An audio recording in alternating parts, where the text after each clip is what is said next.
All right, I'm going to finish this up. I did get an email about the veterans thing, so they are having food. So those of you who thought, well, maybe I'll go if they have food, they are having food. But usually what they ask is if they're having food that you stick around for the presentation. All right? All right, for this last example that's in here, this is one where I used the jQuery plugin. So in other words, I use some pre-written code. So what am I talking about? Well, remember, this is jQuery. We already talked about that. You can see that's the minified version of jQuery. So that's a whole bunch of JavaScript, a big JavaScript library someone else wrote. All right. I also use jQuery validate, which is another big JavaScript library that someone wrote. And both times I just downloaded the minimized version.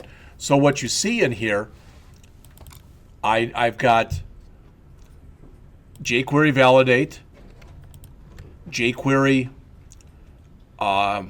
itself, and then I've got this file right here.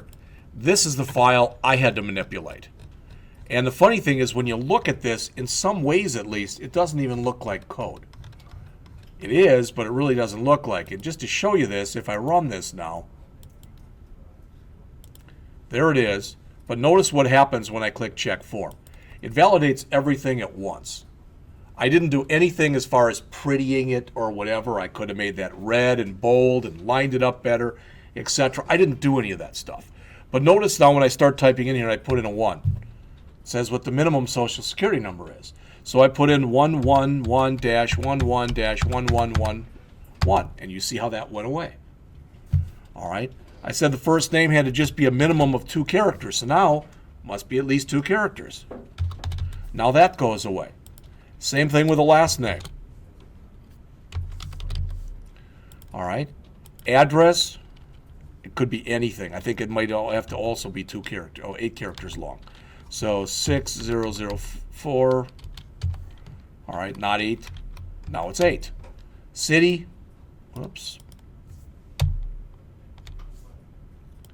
So again, when I put in the J, must be at least 2 characters long. And we could have set this up any way we wanted to.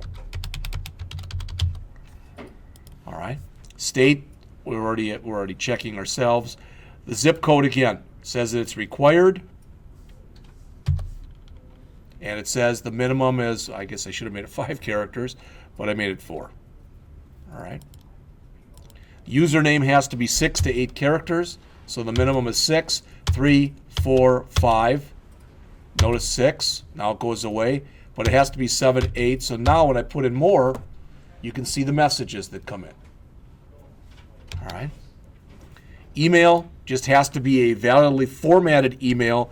So I can put in A, but I can put in a@b.com, and it thinks that's valid. The age I set up the same way. Notice 0, minimum is 1, 126, the maximum is 125. The phone number, again, I didn't put anything on it. All right, I didn't put any patterns on it. And the birth date, again, all it had to be was something in there. And you notice once everything is in there, boom, it says everything passed. All right, so I just quickly want to run through that and show you what I had to key in. First of all, you'll notice, and hopefully everybody, what I'm about to say, hopefully this makes sense to everyone. If you look at what's in gray up there on the screen, this file right here, this CSS reset, that turns off all CSS. I've got no padding, I've got no margins, I've got no default anything. It turns it all off. And then this was my actual styling. So this file right here basically created the look and the feel that you see right here. All right. It's really important that I don't flip these. If I put the style one first and then the reset, it's going to reset everything that I just set in the styles. I don't want to do that. Same kind of thing in here. I've got to use, this is my biggest file that has most everything in it. That's jQuery itself. So I want to include that one first. Then next I want to include and override some stuff with the validate file. This was just a download from jQuery. All right. And then I put in my own stuff. We just went over what that stuff was. We're going to look at it again in just a second. But you'll notice when you look in here, there's nothing special set up. Just the size, the ID, the name, etc. for all these. So there was nothing extra set up. There's no validation. In other words, this file that you see in here, other than the fact that I've added this file is exactly the same as the first one that I showed you that had no HTML validation whatsoever in it. All right? And then when we look at the local, the way that this stuff works is this is what's going to run right here. That's what's going to run if everything worked. Okay? This, remember that ready function, what is this saying here? Well, this says I'm setting up validation rules.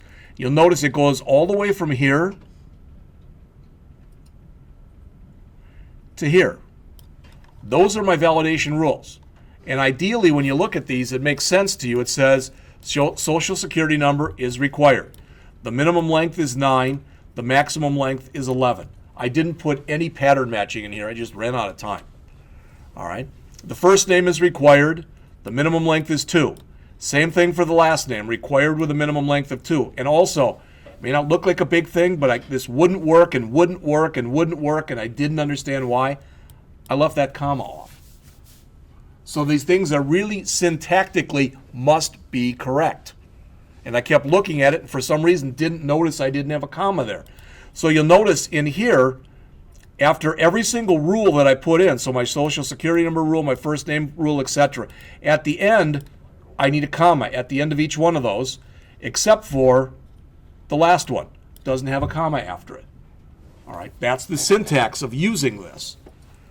Okay, and each thing that goes inside of here, so that's the name of the field that I'm going to validate. Where did I get those names from? Those names are the same names I used here. All right, and whatever I want to do to validate must be inside of curly braces, and then I put my rules in there. And again, each rule except the last one must have a comma after it. All right. Then, what if we break the rules? That's where messages comes in. And everything that's highlighted now up through right, come on, there, those are my messages. So if I have a social security number, if I leave it off, since it's required, that's the message I want to have print.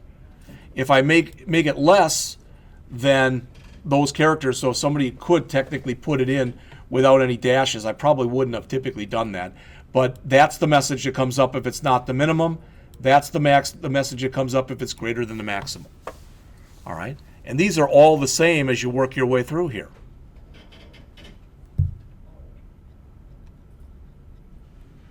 All right?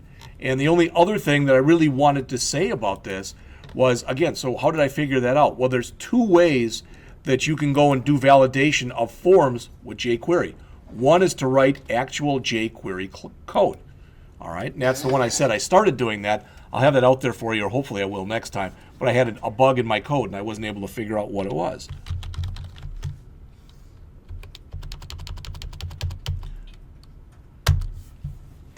But if you go out here to jQueryvalidation.org, what the author shows you is how to build a couple things. He's got a download in here, so you can download everything that's in there.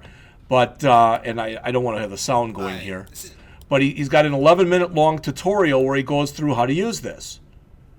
All right. And the example that he gives is, he gives two of them. All right. You can see he uses, more CSS, etc. that I didn't use.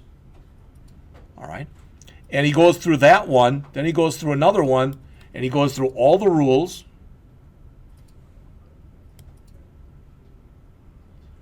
And he runs through another, maybe I skipped it, but he runs through another example that's more complex. It's in there someplace. All right, there it is. So again, you click the submit button, you leave everything off. Notice what you get. You put in a valid email, that one doesn't have anything by it, etc.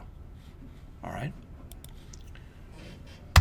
The reason that I wanted to take the time to show you this is when we start building this website on Monday, we're not going to really be doing any coding.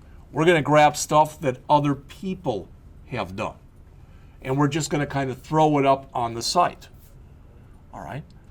We'll still work and we'll be fairly meticulous as far as how we set up the CSS, etc.